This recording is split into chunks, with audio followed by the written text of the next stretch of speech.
Hi guys, welcome to our villa tour. Without wasting much time, let's get started.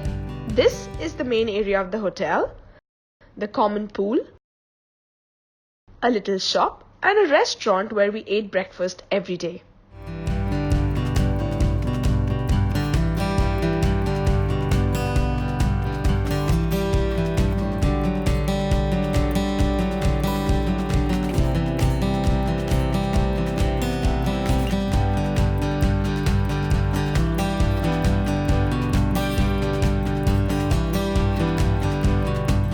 Here we come to our 4-bedroom villa.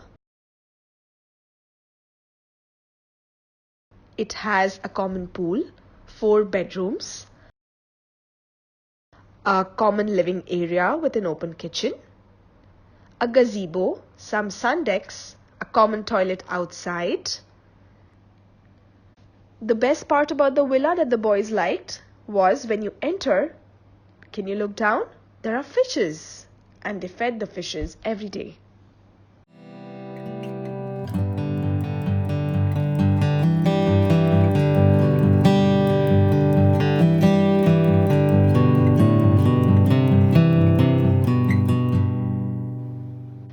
So this is a normal room.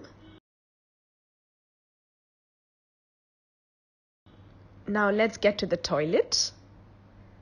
The toilet has an indoor and an outdoor shower area. The shower area is that it really gives you feels like you're in a forest.